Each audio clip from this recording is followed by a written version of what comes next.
one of the things that persists across units is discipline. And that's one of the reasons why we, even on deployment, we wake up at 6 a.m. and go for team runs every morning. And it's this idea of sort of camaraderie and discipline and shared hardship.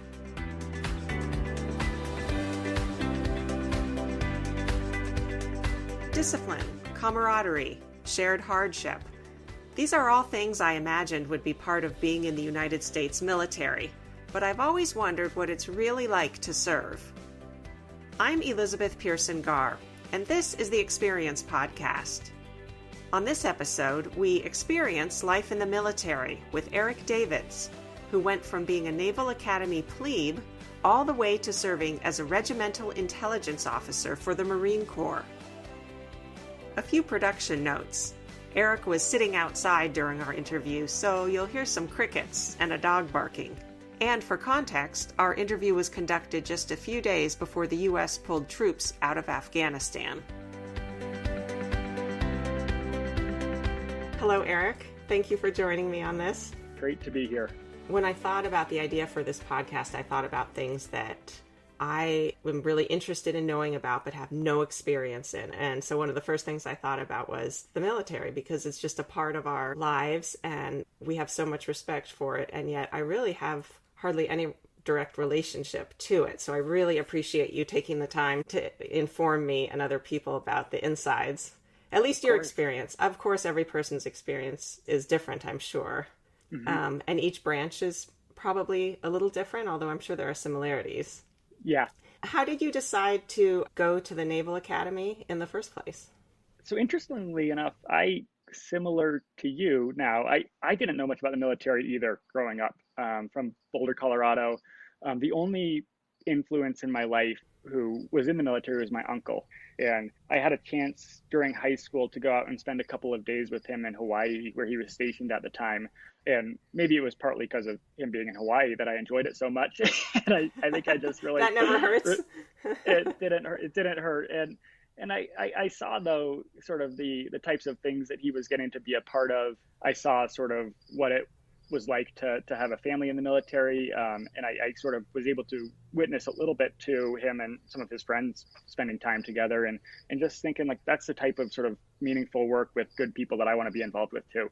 And when I came back, I also started to read a lot about what was happening in Iraq and Afghanistan at the time. And this was in 2007, 2008, 2009. And for me to have sort of asked myself the question of like, hey, could I go serve over there? Would I do that for the country? And I think I started to think about that. So when it came time to decide where to go to college, the Naval Academy was one of the places I was considering. And I think after having started to ask myself the question, I just decided that's what I wanted to do, at least for my 20s. And I decided to go to the Naval Academy because at the time I really thought if I'm going to be potentially leading men and women in combat, I want to go to the place where I feel I can get the best education to do that. And in hindsight, you can go to any school. You don't need to go to college to be a capable leader of folks in difficult crisis situations. But for me, that's what drove me to go to the academy. So I showed up at Annapolis in 2010 and then was in for the next 4 years at Annapolis and then 6 years in the Marines.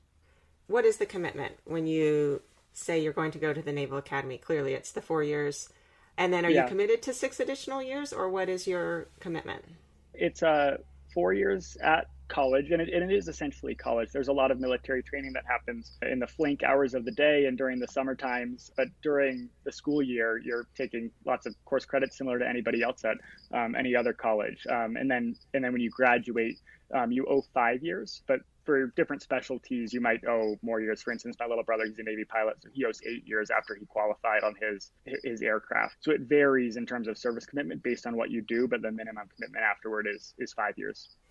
And what was that experience like? Obviously, you didn't go to a traditional college that other high school friends probably went to, but I'm sure you have the gist of what that was like. How would you compare it?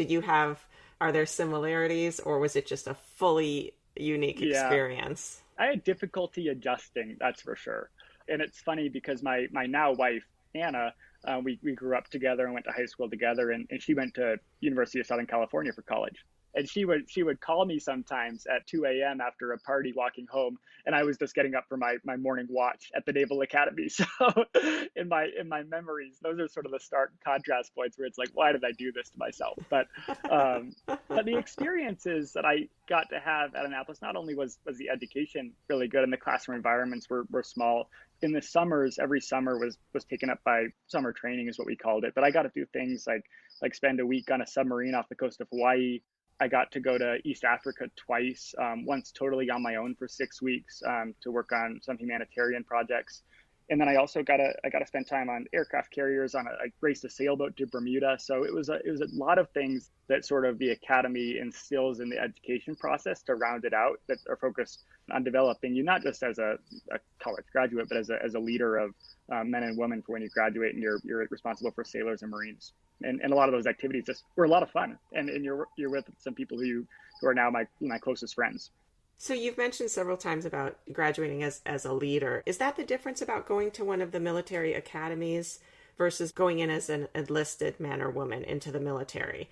Is that if you've gone to the academy, when you graduate at 21, 22, 23, whatever it is, you are in a leadership position, as opposed to if you just go into a military recruitment facility, you're an enlisted man or woman.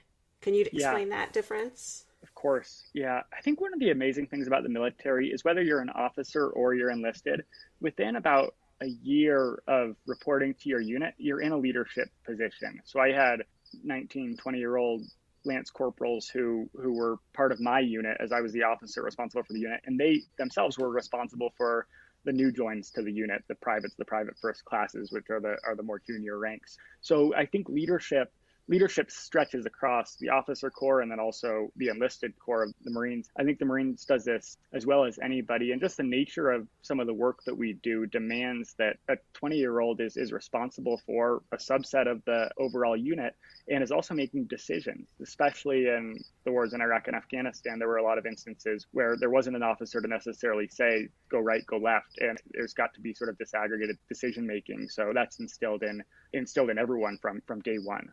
And the difference, I'd say, between the Naval Academy and enlisting from sort of my standpoint is the Naval Academy, it is very much it's an education, but it's also sort of a pause, and you get to think a lot about decisions, and you get to spend a lot of time with folks who have deployed and they're back at Annapolis teaching. If you enlist, you're at training and you learn a specialty, and then you could deploy within 4 months, 5 months of enlisting. And I think there's that sort of spatial difference when you either sign up for a service academy or ROTC program or you enlist. So I think that's one of the big differences.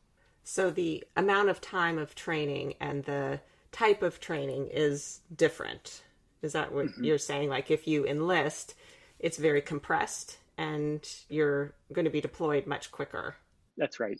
Yep. At a lower level initially. You'll be deployed, but you'll learn a skill and you'll be much more responsible for.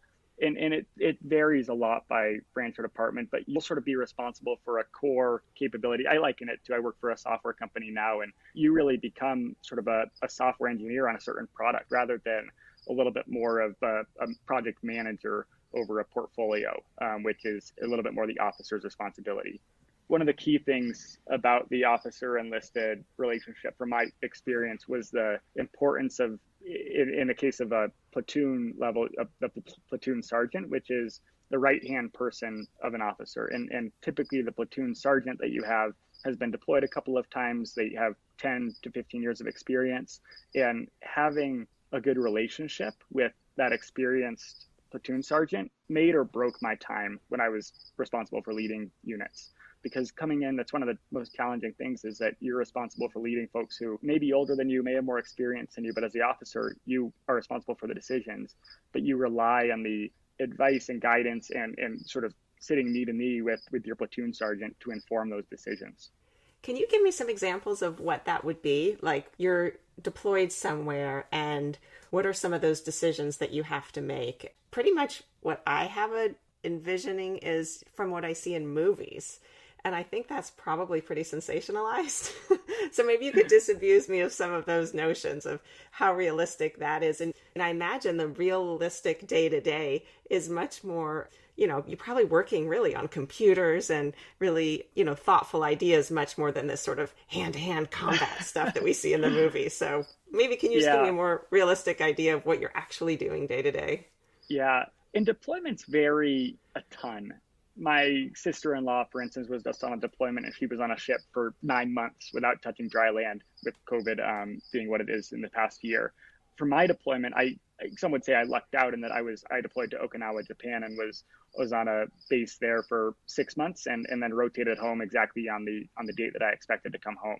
And obviously, I think when we think about deployments, or a lot of Americans think about deployments, they think about sort of combat deployments to Iraq and Afghanistan look like in the past 20 years. And I can't speak to that from personal experience. But from my experience on Okinawa, we'd get up in the morning, we'd typically have unit physical fitness for a couple hours. Then we'd either be focused on sort of training and refining our skills, and a lot of it's focused on readiness. And then a lot of it was focused on bilateral exercises. A lot of what the military does still is what some other countries call defense diplomacy, but where we would team with the military in the Philippines to conduct exercises and to learn how to better sort of partner in an operational setting with them, and then also to train their security forces for the threats and challenges they faced. And then luckily for me, again, not being a combat deployment, in the evening, there was typically an opportunity to go for a run on the beach or have a beer with some of your fellow lieutenants. It was a good 6 months. I think that the drain of being away from home is the same. That's something that's shared across services and across departments, whether you're deployed in a combat zone or on a ship or just on a base in Japan. But the shape of what your day-to-day looks like is very, very different on those deployments. And what is the feeling like? I mean, I picture it like, horns waking you up at 4:30 in the morning and making you do all these tough physical exercises and tough rations to eat. I mean, is it really bare bones, or is it a real collegial kind of team feeling, like these are kind of your brothers and sisters in arms, or what is the spirit there? Yeah, the horns blowing and I think what you're picturing is typical of a boot camp environment. And at the Naval Academy, we had a similar sort of orientation period that we went through of 7 or so weeks, and I think I got to have 2 phone calls during those 7 weeks home. It's the way the service sort of inculcates you in the culture, and it's really sort of that distinct separation from sort of before you join to when you join a unit. And then once you've joined a unit, though, there is just a lot of flexibility for leadership and for shaping the culture in a way that's going to drive the outcomes that you need. And I think one of the things that persists across units is discipline. And that's one of the reasons why we, even on deployment, we wake up at 6 a.m. and go for team runs every morning. And it's this idea of sort of camaraderie and discipline and shared hardship. But there was no horns blowing in the hallway for me on deployment, and there weren't for the Marines who who were in the enlisted barracks. But there is still that shared discipline that you learn in boot camp that persists throughout. And we ate at the chow hall when we were on Okinawa, so there was canteen where officers and enlisted would go and we'd eat together, and so it was a good experience. What were some of the most challenging experiences you had during your time, either at the academy or in the military? It could be either physical or emotional. I think for me, one thing I wrestled with was when I was thinking about joining the military, I was really intrigued by the military's opportunity to do good in the world, and the opportunity for peacekeeping missions, or to sort of be the force between sort of an aggressive hostile force and sort of a civilian population that couldn't defend themselves. And while I still believe the military serves that function, the Marine Corps specifically is primarily focused on lethality and on our ability to win in battle. And I think for me to sort of wrestle with that, and just recognizing that the military's focus is to win in combat settings. And I think that's what the Marine Corps has proven itself to be really good at. And I think for a lot of folks, I think it's challenging to reconcile sort of that fact with when you're at a rifle range or you're at an artillery range, and recognizing every round that you're shooting as a practice shot is intended to kill. And I think that was always something that sat with me, and I understood it, and I accepted it. But I think the moral difficulty of war was something that I wrestled with for my time while I was in. I'm sure that's a common notion for people, partly because you are beholden to the commander in chief. it is a hierarchy. Like you were saying, everyone is sort of in a leadership position to the rest, but there is an ultimate leader that you need to listen to. And if you are told to eventually go to war and do something, you must do that. It's not your decision to question that. I can see that being a real challenge. Yeah. And as officers, one of the things that is in our oath of office is that we swear an oath to support and defend the Constitution of the United States, which then obligates you to obey lawful orders, but also question unlawful orders, which I think was important for me, and something where there is this sort of acceptance that you're part of a hierarchy, but also there's written into our oath is that you are responsible to be a critical thinker about sort of the acts that you're taking. And if you're given an unlawful order by a superior, you're responsible for challenging that order. That's a really interesting nuance. I had never thought about that. This may be too personal, but did you ever have to confront something like that? I can't recall an instance where there was ever an unlawful order that I had to confront. You had to go on some really intense training. Was that to become an intelligence officer? Could you tell me a little about that? Yeah, sure. So the Marine Corps, uniquely of the services, every Marine officer goes and spends 6 months in Quantico, Virginia, prior to reporting to their follow-on specialty training. So even if you're a pilot or a logistics officer, or you're even a lawyer, the Marine JAGs go and spend 6 months in Quantico prior to going to their unit where they'll practice law at that unit. And the reason for this is because the Marine Corps is steeped in tradition and has a very common language that this course allows for. And also this focus on, whether you're a pilot or a logistician, your focus as a Marine officer is on enabling the Marine who's downrange and who is in a tough spot to accomplish his or her mission. And you learn by doing in this course, and you learn to empathize by going into the woods and living in foxholes, and also understanding that this is a business about war. And on the third day when we're there, you get a bayonet and you run through the bayonet assault course, and you stick a bayonet through hay bales. And everyone sort of understands that this is what we're here to do, is to be a force for America to be ready in complex situations. I spent the first 3 months of marriage away from Anna at that course. And then following that, I went down to another base to learn intelligence skills. So what are some of the kinds of things you had to do at the course? You mentioned like bayonets and hay bales and things like that. So it was intense physical training and also academic stuff?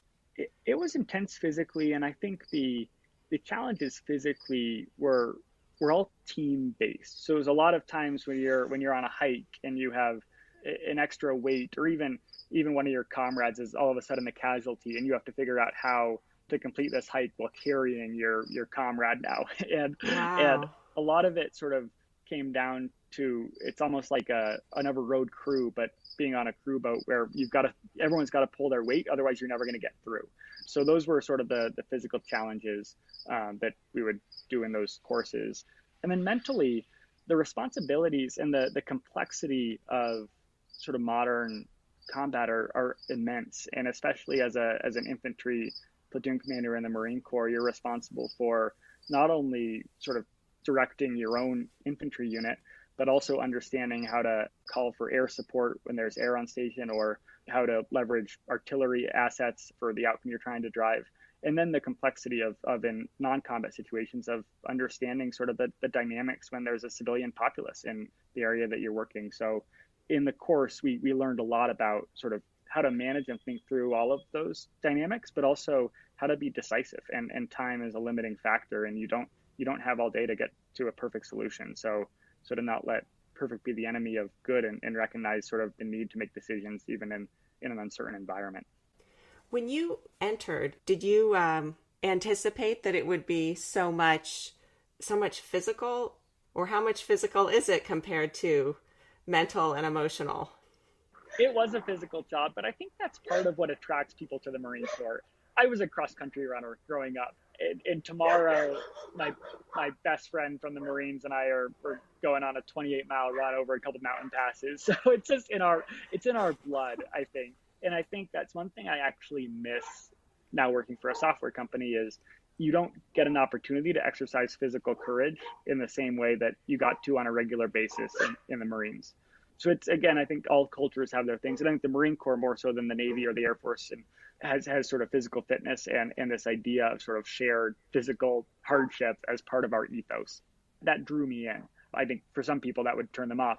And I think that was one of the nice things about being at the Naval Academy is that you could choose if that was something you were interested in at your junior year, you go to the Marine Corps training, and if not, you choose other options. Can you talk a little bit about that, about the Navy versus the Army and the Marines and the Air Force, and how they differ and how they're similar, and how you were in the Naval Academy and then you went to the Marines? Absolutely. So the Navy and the Marine Corps are both part of the Department of the Navy. So that's why the Marine Corps is its own branch of service, but it reports up to the Secretary of the Navy. So from the Naval Academy, about a quarter of every class goes into the Marine Corps. And of that selection, you can either select to be a Marine Corps ground officer, which I was, or a Marine Corps pilot. The other options from the Naval Academy are you can go and be a submariner, you can go and be a SEAL, you can be a surface warfare officer, you can be a pilot, or you can go and you can be an explosive ordnance disposal officer, diffusing bombs and munitions. So the breadth of opportunities at the Naval Academy and sort of the differences of like the orientations of those fields was one of the things that attracted me to it, because I didn't know what I wanted to do coming out of high school. And then for the Air Force and the Army, I can't speak with experience to them, but similarly, I think more people coming out of the Air Force Academy do non-flying jobs and maybe not even related to aircraft than people coming out do jobs related to aircraft. So I think these... Is that right? Like that, I never would have expected that. I think Air Force, okay, everyone's going to be a pilot, right? Yeah. And surprisingly, and I don't know if the Air Force likes this fact very much, but I believe the Navy still has more planes than the Air Force does. So, so I don't know, going to all the Army Navy football games and the Navy Air Force games, which a little bit less tradition, but fun because I got to come home to Colorado. It was pretty cool. And I think one of the nice things about being out of the military now is this affinity between folks. And even whether you were in the Coast Guard or the Marine Corps, you still have sort of a shared language and shared experiences. And I was just at a course a few weeks ago, and it was just cool to sort of to swap stories with other folks who had served in totally different capacities in the military, but to still have common ground and just learn a lot from each other's experiences was pretty cool. And can you explain a little bit what it means to be in intelligence? Mm-hmm. It's such a great word. I'm an intelligence officer, but what does that actually mean? I had a boss who used to always say, it's intelligence, not intelligent.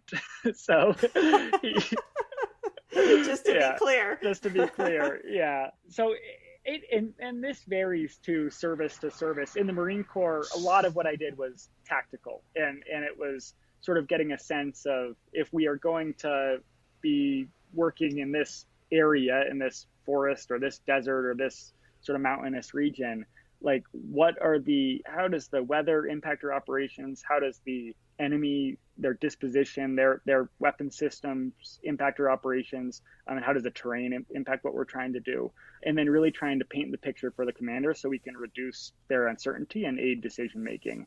And then as part of that, to accomplish sort of that goal of creating a clear picture, there are assets that we would have at our disposal, a sniper platoon in the case of an infantry battalion, and then also small drones that we could use to scan the battle space and to use for data collection, gathering. And then there's also a lot of this is where there was a lot of inter-service interlock too, where the Air Force or the Navy or the Army might have certain capabilities and figuring out sort of how to liaise with the other services to understand what capabilities and intelligence they might have access to that could benefit the decisions that we were trying to make in our small bit of turf. So that was my experience. And intelligence, I think it looks different depending on sort of what type of unit you're with, but mine was very tactical, very much focused on assisting a commander in decision making. And when they tell you you're going here and you're going there, there's no debating that. You just say, okay, I'm packing my bags and I'll go. Yeah, I think that's one of the things about the military that people just need to sort of be okay with getting their head around when they join, is that they're called orders for a reason, is what people always say. And if you get orders saying, hey, you're going to be stationed in San Diego, there you have it. Or if you get Camp Lejeune, you go there. And similar for deployments, a lot of your deployment cycle is dictated just around what unit you're at what time. So I think that's another sort of thing that people don't fully understand, is that when you join, whether you deploy to Okinawa, Japan, or to Spain, or to South America is dictated a lot around sort of, tough to say luck, but it is sort of just depending on what unit you're with and where that unit's slated to go. And what about, you told me that your brother's in the military. He's married to a Mm-hmm. woman who's in the military as well.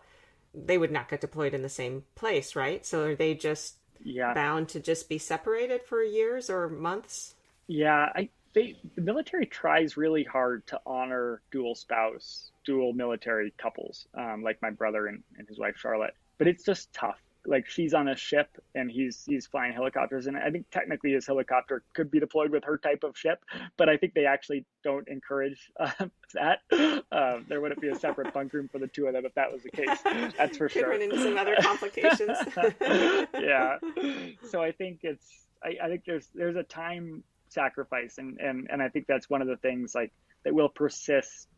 I don't think that'll ever go away, is sort of that recognition like time is going to become precious and somewhat limited, so long as you're in the service. And there's periods where I think like they'll try, when there are periods when you're in operational units and there's periods when you're in sort of non-operational units, for instance teaching at the Naval Academy or working at the Pentagon in DC, and the military would try to align them likely in those instances where they wouldn't be in operational units. But when you're with a unit that deploys, your options are pretty limited. Of you go where the unit goes. And you, like you said, you realize what you're signing on for. There's time sacrifices. Orders are orders. As long as you Yeah. know what you're signing up for. Yeah. And then do they make it up to you? For example, is someone who attends the Naval Academy, do you have to pay for that? Or is that tuition paid for you? So the Naval Academy is one of the reasons why my parents were okay with me going, was because it was totally free. So That's different than a normal university these days. yeah, it was free, and then you owe the service commitment on the back end. Do you look back on it now and think what you expected or hoped it would be versus what it was? Like, how did reality live up to expectation? I think one of the things about the Marine Corps that I appreciated is they have this mantra, and it's on a old recruiting poster, but it's we don't promise you a rose garden. And it's basically it's you don't come into the Marine Corps expecting to get a lot out of it yourself. And I don't believe I did, but I do feel like I lucked out of as I sort of finished my time there. One, with friendships. I have a couple of just amazing friends from that time who will be good friends for the rest of my life. Just sort of the shared camaraderie we have from going through that together is awesome. Two, the leadership that I got to practice myself and then also witness. You just see a lot of amazing leaders and can learn from being around them. And then you also at a young age, you get to practice. When you're 23 years old, you may be responsible for 20, 30 people. And that's an experience that I don't think comes very commonly in the civilian workforce. So I feel grateful for those. Also, to get to this point where I'm 29 years old, and it really does seem like there's amazing opportunities and all sorts of different vectors that I could take my life now. And I just started an MBA program, but prior to this, like I was considering I could have gone into law school, or I know people who got out and went into medical school. So I think this idea that you can join the service and you can stay in for 20 years, or you can join for 5 years and you're still in sort of the society that we live in, where you just don't have to make decisions when you're 18, 19, 20 that are necessarily going to dictate your next 30 years. When you mentioned, at a 23-year-old, leading groups of people and all that, in what way? Were you sort of in a classroom teaching them? I mean, it wasn't just on deployment, but like, what were you leading them doing? Yeah, that's a good question. When I reported to my unit, there were 12 or so intelligence professionals, analysts, and they ranged from probably 18 to 25 years old. And then my platoon sergeant equivalent of was 30 or so years old. And you just need to train them on the basic skills to prepare for a deployment. And there are a number of exercises we participated in while we learn these skills. But a lot of it's operational. A lot of it's out in the field, doing exercises in the swamp in Virginia, or in the mountains in California, or in North Carolina. We just spent a lot of time sort of like practicing our craft before deploying. And then all of the challenges of deploying and helping sort of beyond just the operational work, also just helping, like recognizing a lot of these folks are going to join the military when they're 18 and they're going to get out when they're 22, to help coach and mentor and prepare for sort of their next phase of life. And maybe that's helping them study for the SAT, or sort of think about the different sort of trade school opportunities that are available right when they get out. So I think the opportunity as an officer to be a positive sort of influence and role model on your unit. And there's certain tactical things and experience that you don't have, but there's also some things you can bring to the table and just sort of help encourage and mentor both while they're in the service and when they end up transitioning. So I valued that. Yeah, you have to have really good people skills, it sounds like. I mean, you're dealing with a lot of different people from a lot of different walks of life, in different places in their lives, different personalities, probably coming to the military for a lot of different reasons. You really need to be very personable and be able to be flexible, just like a really good teacher would. Yeah, I think a lot about the parallels, and my mom's a teacher, between being a good officer and being a teacher, and that investment in the case of the military, in your unit, or in the case of a teacher, in your students, and getting to know them, getting to know what drives them. And it's leadership to get them to perform at their best, and to trust you, and also to trust them in the things that you don't know, and figuring out sort of how to draw on your team, who has more experience than you, who has the actual tangible hard skills that you don't as an officer. So yeah, I think you learn a lot of this, and you fail a lot too when you're 23, 24 years old, and Well, that's part of learning, isn't you're it? given this responsibility. Yeah, yeah. But I think if that's where having a good platoon sergeant to set you straight is so important. Can you think of a few quick pros and cons about being in the military to where you are now? I mean, you mentioned maybe the lack of the physical activity that you don't have now, but maybe you get to live in the same town as your wife now, which is a nice pro. What are some of the other things? Those are both. Yeah, living with my wife is probably the pro number one. That's good to put that one at the top of your list. Yeah. I'd say pro number two is the people I get to work with now are just as inspiring and just as motivated and just as passionate as the fellow lieutenants that I served alongside in the Marine Corps. So I think there's a lot of sort of fear and reticence that I don't know. I think the Marine Corps is such a strong culture, and when you leave that, you're going to feel like a fish out of water. But I love the people that I get to interact with, and sort of the diversity of backgrounds that they have. And the problem sets it's just as stimulating. So I think I feel lucky again to transition into being focused on the climate change problem after focus on national security, where there's just so much to learn and so many sort of avenues to explore. And it's just, if not more important than some of the problem sets that I was focused on in the military. So I feel really inspired these days and excited to continue to learn and figure out how to contribute. For cons, I would say there's a level of superior to subordinate relationship in the Marine Corps that I hear a lot of officers describe this as like a love between their themselves and the people who work with them, and things down to we would go and do home visits for various reasons and stuff like that. But I think if I was to go and just knock on the door of one of the people who I work with at my own company uninvited, it probably wouldn't go over in the same way that it was in the Marine Corps. And I don't know. And I think there was just this shared camaraderie, and a lot of it was just from time spent together. I think in this remote world that we live in, we just don't spend that quality time together. But on deployment, when you're on the same little base in the middle of nowhere, wherever you might be, you get to know people quite deeply, and it's just sort of that time shared conversation. And I think I miss that. I don't think it's impossible to get in the normal world. I think just particularly given sort of our virtual reality, I think it's something that I miss. You really had a little community that you would create probably with each place you would live, and that's pretty special. And I think you're right, it can happen in a civilian world. Yeah. Is there anything else that you want to share or talk about? Any other stories that come to mind? Or it was a really good experience. I'm grateful to have been able to go to the Naval Academy and to serve in the units that I served in. I'm also really excited to be out. I'm really excited to be sort of looking on the next horizon and this climate change problem. And I think that I give it to Anna, my wife, too, on sort of the challenges that she had to bear when I was deployed, or when I was at my 3-month training immediately after our wedding, where I flew out the morning afterward. It's a family affair, whether that's your parents who are thinking about you, or your wife or your siblings. You don't do it alone, and it would have been difficult for me to do it alone. So I'm grateful for sort of everyone's support. One thing that I appreciated about the military that I miss a little bit is this idea that everyone in your same rank gets paid the exact same amount.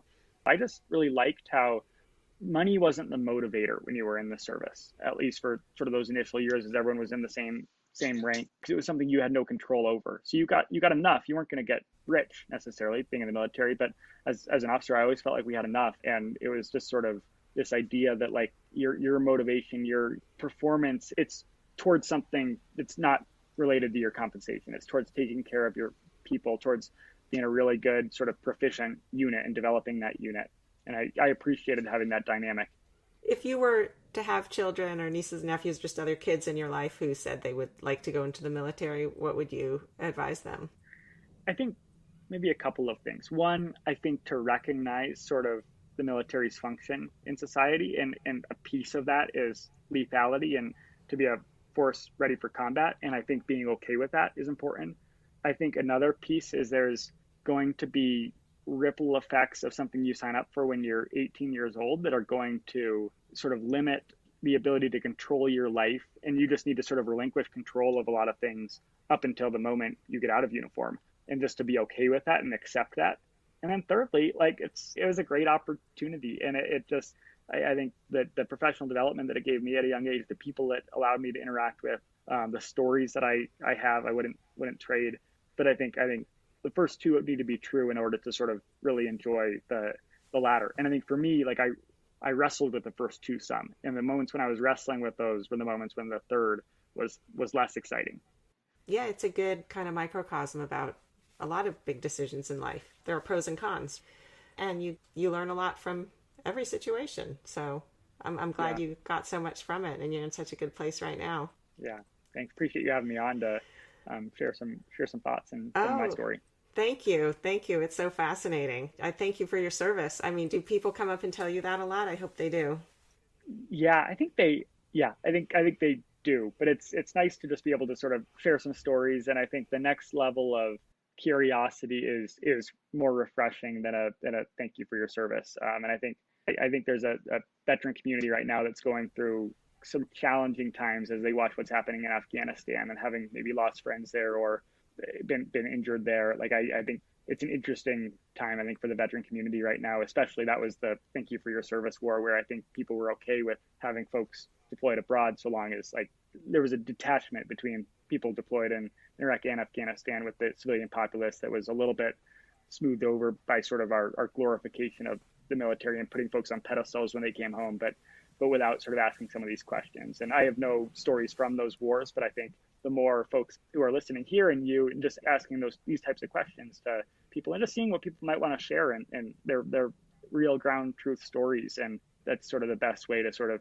continue to create a healthy dialogue between sort of our military forces and the population. Well, you've been so generous with your time. Thank you, Eric. Thank you. Thanks for your time.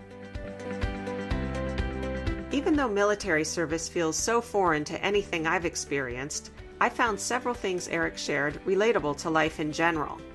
Here are my takeaways.